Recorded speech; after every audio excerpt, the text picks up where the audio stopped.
Hey everybody, welcome back to the channel. Today we're going to cover camera angles, how to adjust them, how to use them, as well as set up a few other things. So let's go ahead. We're going to break on into this video. Okay, so I have a replay here that we're going to use for all of this. Today we're going to cover how to adjust cameras, how to save cameras, how to use a controller as a drone camera, and how that works, as well as maybe a few tips and tricks as to what I use to record various things for content purposes. So if you are a content creator, this may be helpful for you. I'm going to go ahead and shut my camera off so we've got a little bit more room here on the screen. But right now we're just in a scenic view. I've got this thing paused at the moment. We can actually, we'll go to TV 1 because that'll work.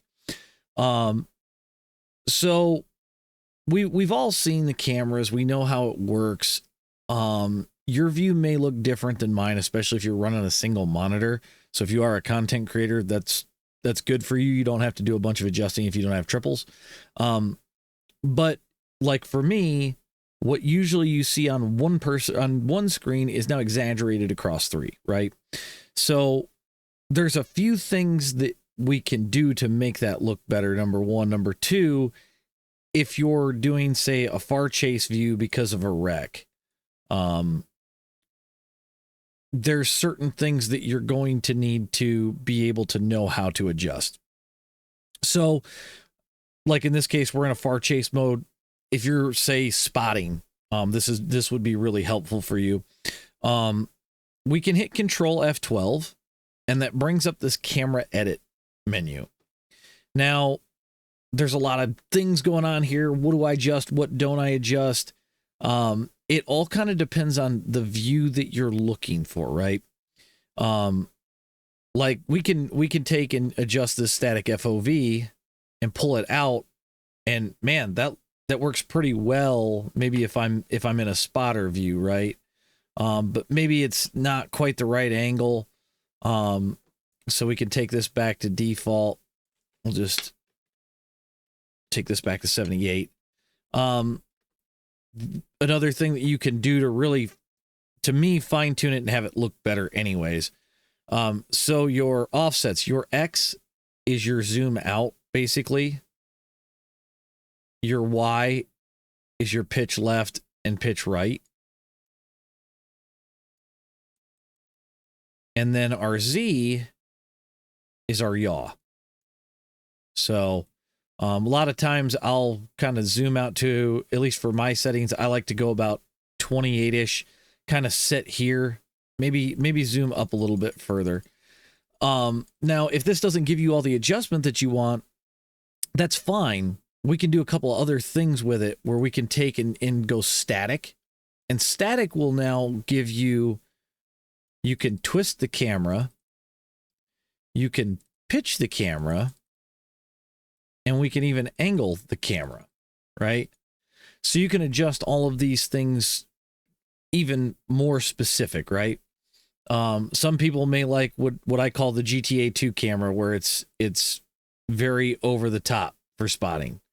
I like to see more out in front of me, so that's why I kind of keep it swept about right here is usually good for me, because now I can see down into the corner, things of that nature.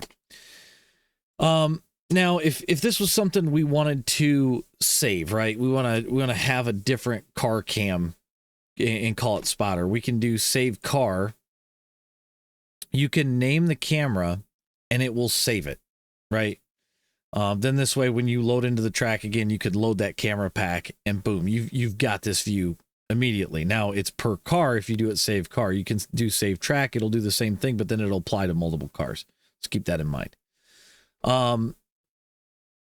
Now with all of this, it can be a very beneficial tool to you, especially if you're watching back a replay. And I'm going to go ahead and change to something that happened in this race where it could be beneficial to you to know, like, was it your fault? Was it somebody else's fault? So I'm going to go ahead and jump to that. So we'll be back in just a second. Okay.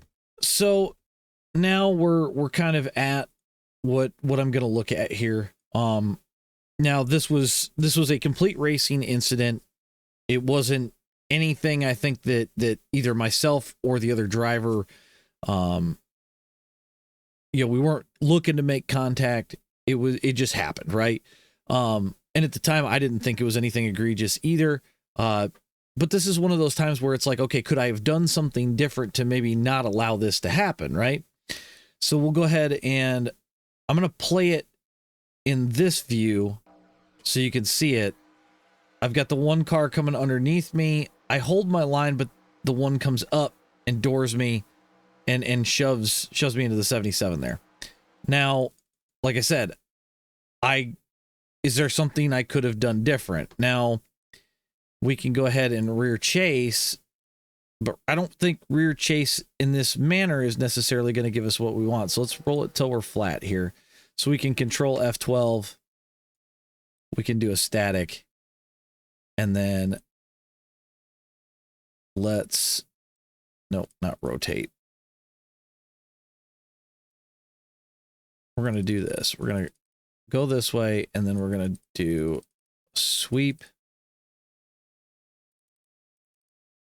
And then we can kind of play it like this. Now, again, this may help you as far as a content thing too, because we know that this car behind me is going to, you know, run a different line or whatever, and it may help you tell your story however you want to do it. But we can break it down, and you can see I come down below the white, but the 83 swings lower. Now, should I have covered that? Maybe. If I would have covered it, would it have caused a crash? Maybe. You see I come down a little bit, he comes up a little bit. Nothing more than a racing incident between the three of us. But again, these are things that you want to use. Watching film back is one of the best things that you can do to figure out, did I cause a wreck? Is that my fault? Is there something I could have done different, right? These are all things that will help you become a better racer. It's the person who studies is the person who winds up being better, not the guy that just goes out and throws caution to the wind and kind of does their thing, right? The other thing that's kind of handy too, you can do different cockpit views and things of that nature, so you can zoom out further and see more than what you saw while you were in the car. Maybe help get your FOV a little bit better, which is, again, a handy thing, because if you're too far back, or, you know, if you're too far forward, you may not be able to see things that you want to see, right? Now, me having triples, I already know that if I set this back to 78, or actually not 78, I'm sorry, I think it's at 160. Yeah, 160 is what I run default out the window. So, but again, with triples, I have more to the left, or to the right and to the left. So this is what my right side and left side monitors see. So, you know, getting that correct is always beneficial in any racing, right? Well, I am going to pause for a second here. I'm going to hook up my controller, and then I will show you guys how that works. Okay. So now that we're back and I have my Xbox controller here, I'm wired because I'm too cheap to go get a USB dongle to make it not wireless. But anyways, what I'm going to show you is how you're going to get this controller to do this. As I need to click in. But you can see I've got all sorts of adjustment to it. I can move the camera around, and you could do this while the video's playing, right? So I'm going to go ahead and make my camera disappear again so you can see what's going on. So once you're in the camera edit section, you can pick any camera you want to. That's fine. But you have these 3 tabs here at the bottom, which are kind of hidden behind the camera edit section. What you need to do is you need to click on config, which, like I said, can be kind of fun to get to work. Okay, So now we're on the camera configure tool after me taking forever to do this. So what you're going to do is you're going to adjust everything in these few boxes. So what I did is I set it up to my two joysticks. So here and here, you'll click on one, you'll press which direction you want your joystick to move, and so on and so forth. You can set buttons for the rest of these, but it's literally personal preference on how you want to do that. But once you've got that all mapped, as we can see, I can make all sorts of wild adjustments to how the car or how the camera's positioned, right? And again, this could very much help you with how you want to tell the story of your video, or maybe you want some different angles or stuff that you can control a little bit better. So let's go ahead and I'm just going to turn this thing on. And you can see we can make adjustments to the camera as we go. Now the key thing here is that the camera edit box has to be up. So if you want to make it to where you're editing a video, you just space bar it. You can make that go away, and we can film all sorts of different things, right? So it gives us the ability to sweep like it's a drone cam, which is kind of fun, kind of cool, kind of quirky. But that's how you get a controller to handle everything. So now that we've figured that out, like I said, to make these bars go away, you'll use the space bar on your keyboard. That's the way to get them to go away. I should have probably covered that a little bit earlier in the video. But so we've got all of that sorted. And like I said, that's all your camera adjustment. It'll work on any camera you got. The only exception here is the TV 1, 2, and 3, or if you've got TV mixed. So these are groups of cameras that make up an entire camera. So if you see, we've got that group tab down here, and I'm going to try and get it to load. There we go. So there's all these cameras that are active inside of this group, right? If you want a different camera, you can click the available, move it over, and it'll do its thing, right? Each one of these you kind of have to adjust through. So a lot of times when you've seen my recordings of races, I go through and pre-change all of that before I get it going. Now you can save that and it'll work just fine. But be mindful, if you don't save it, you'll have to go through and change every one of them. So, but that's how you do the group stuff. Now, another thing that gets brought up a lot, and we're going to go ahead and go off of the incident I have here with the 83. Let's say you want to protest this, right? You think you've been done dirty.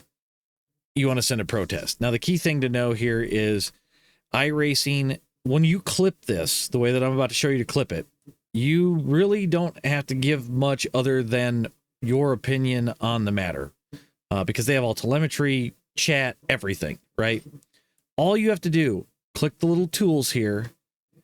You click the scissors. You play it out to the end of the incident. Usually give more than enough before and after, so that way they can look at it in multiple different angles. Let's say the 77 was to crash right there. However you want to handle it. At that point, we can stop. We can click save. It'll give you the option to save it however you want to save it. I suggest using a file name that is appropriate, because iRacing can get a little finicky on that. And you just save it. And then you have your clip to send. This also works if you want to send clips to myself for videos, or, somebody like JD McHaley. RPY files are always the best way to get that info over to anybody, right? Obviously, you're stuck depending on the size of the file, so keep that in mind. But the clipping tool can also be a handy thing to use.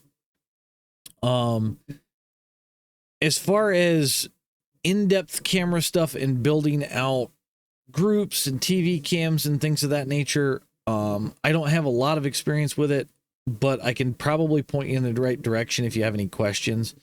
But this should give you a good starting point on how to analyze your races, how to analyze your replays, and how to have some fun with it and maybe create some content in the process. So on that note, guys, I hope you guys enjoyed the Tech Thursday video this week. I know it probably wasn't as in-depth as we could have gotten, but hopefully this helps you in your iRacing endeavors. And until next time, we'll see you guys at the track.